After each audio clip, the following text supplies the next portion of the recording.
Support comes from Gemma, architects, planners, and designers seeking to bring joy to their clients and communities. Details at gemastl.com.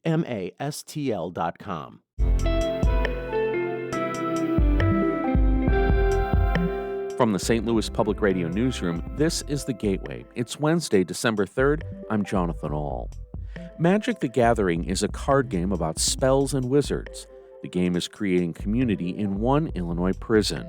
It's an awesome game. I recently got into it. I am not ashamed of my nerddom. More about why the game was banned and is now back at a downstate correctional center. That's coming up on The Gateway.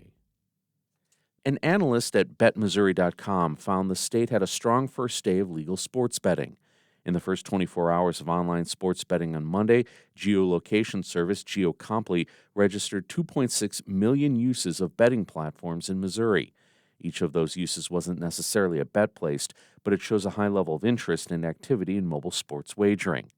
Nearly 188,000 accounts were created before the launch starting November 17th, the first day of legal account setup. The analyst found these early numbers suggest Missouri is poised to become a top-tier sports betting market in the Midwest. Missouri's new age verification requirement for pornography websites is now in effect. But as St. Louis Public Radio's Jason Rosenbaum reports, some groups question whether Attorney General Catherine Hanaway's office has the authority to enforce it. Hanaway's office helped create an administrative rule that requires somebody to prove they're 18 years of age or older to access some pornography websites. That prompted Pornhub to cease operations in Missouri. Some groups have questioned whether Hanaway can use the state's consumer protection laws to go after sites that don't comply.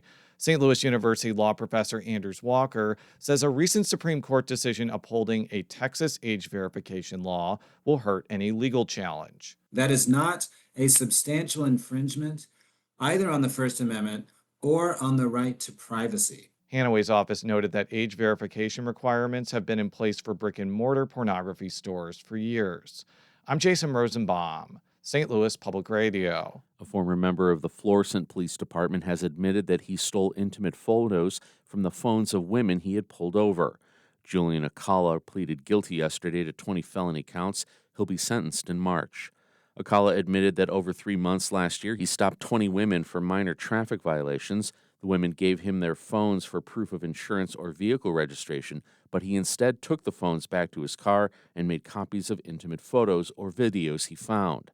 Acala resigned from the police department after the FBI began its investigation.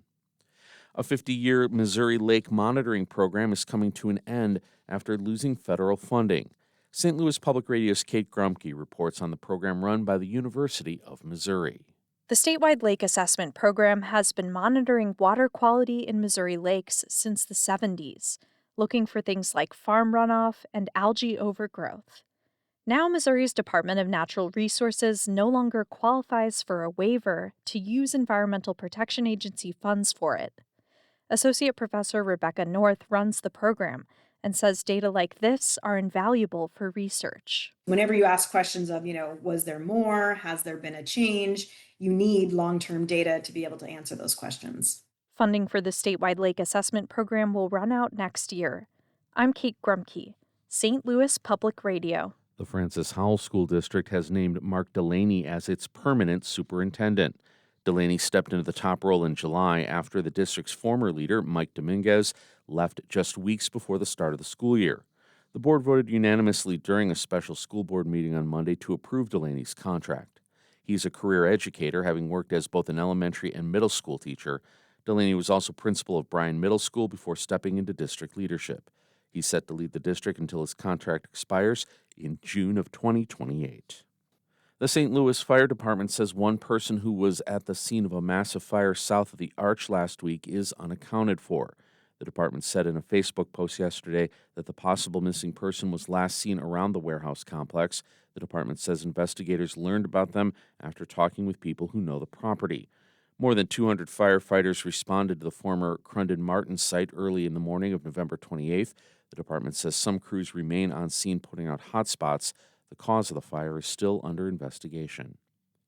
The recently passed congressional spending bill places a cap on federal loans available to pay for some graduate programs, including graduate nursing degrees.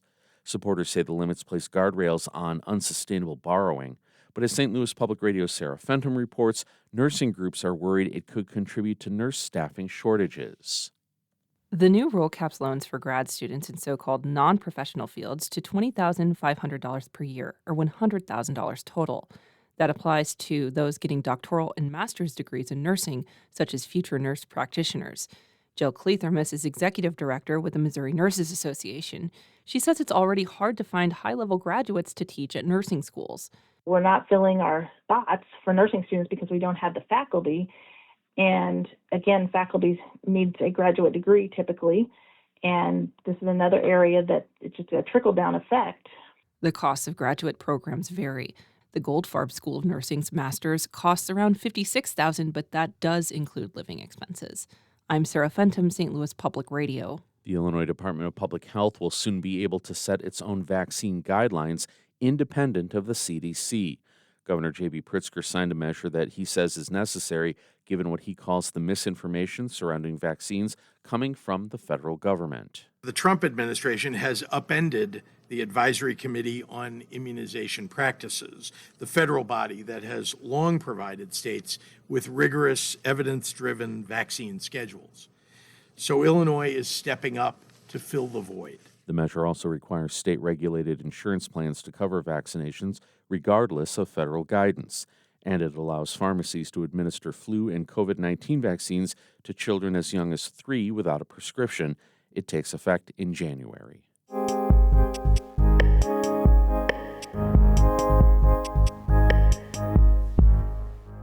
Magic the Gathering is a niche card game where players battle each other with spells, wizards, and fantasy creatures.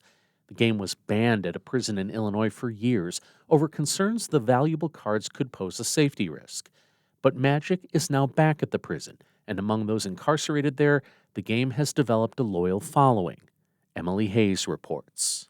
So this is a commander deck, right? A commander deck is a 100 Antonio deck. Jones keeps a deck of Magic the Gathering cards in the pocket of his prison uniform. He fans the deck out to show cards with drawings of elven queens, artifacts, and fantastical creatures. As he explains how the cards work, the corrections officer in the room begins to chuckle. And it's, yes, I am. I'm doing this, sir. I'm doing it. It's an awesome game. I recently got into it. I am not ashamed of my nerddom or the fact that I love this game. Jones is one of a dozen incarcerated men sitting in a classroom in Danville Correctional Center. They're serving out long sentences for charges like sexual assault, murder, or being an accomplice to murder. They have all worked hard to become better versions of themselves, leading peer mentoring classes and working towards bachelor's and master's degrees as much as possible. And all but 2 play Magic the Gathering. Robert Schultz is another mentor. He teaches about conflict resolution as others in the prison get close to re-entering society. He says Magic is new to him. There's not that many people who play it, right?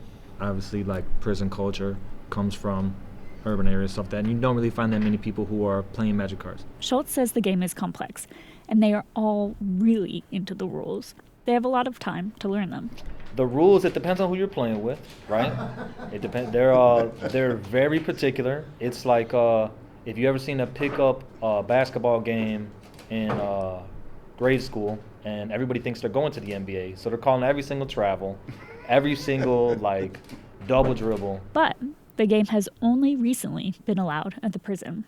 In 2001, Danville Correctional Center banned family and friends from sending Magic the Gathering cards. The Illinois Department of Corrections says the prison identified them as a security risk because of their value for trading. But in 2021, the prison began hosting Magic the Gathering tournaments using old cards that had been grandfathered in. Those in custody began to ask about buying new cards. Last year, the prison decided that staff could approve card purchases directly from a retailer.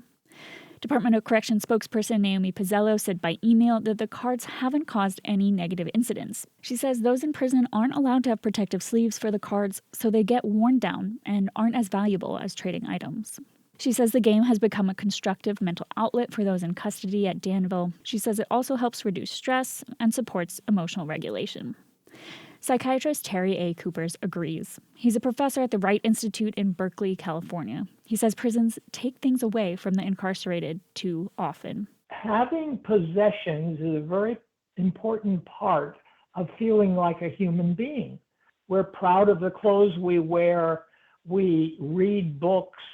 We communicate with loved ones outside of correctional facilities. The closer to normal life prisons can keep conditions, the more ready the incarcerated are to go straight afterwards. He says prisons should try to provide access to everyday items as much as possible. It's the having access, having some freedom. Cooper says it sounds like the men in Danville have found a creative, recreational outlet that they want to do, and that's really healthy.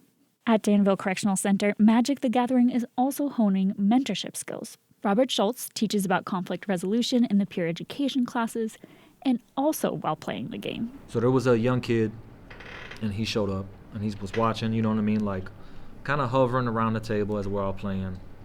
And he's just watching, and we're like, hey, do you want to play? Then, as the game heated up, Schultz says that player started to become rude. And we had a conversation with him. I was like, hey, look, like, if you're going to be hanging out with us, this is the kind of behavior that we expect. Schultz saw the younger player learn from the conversation and start thinking about how to set boundaries in other interactions. One day, the player complained that his peers were making fun of him for playing Magic. I explained to him, like, hey, you're sitting down here with two people who are bachelor's degrees. I'm a master's degree student, right? All peer educators, all life coaches. Like, what are they doing with their lives, right? Of course they're going to make fun of you. Schultz said even having that conversation showed that the younger player felt comfortable being vulnerable with him, and that was its own win. And if he could do it with us, imagine what he's going to do when he gets home with his family and people he, like, trusts on a more deeper level. For Antonio Jones, Magic is a source of joy in a tough environment.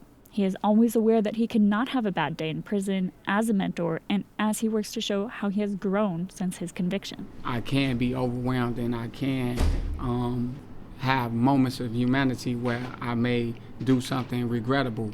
And so I try to maintain a level of awareness to myself to be able to manage the stressors that I face on a daily basis. So he manages the stress with music, journaling, and Magic the Gathering. That was Emily Hayes reporting. That story came to us by way of NPR member station Illinois Public Media in Champaign-Urbana.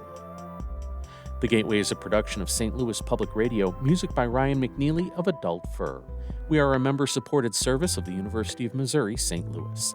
I'm Jonathan Ahl, and from the St. Louis Public Radio newsroom, this has been The Gateway.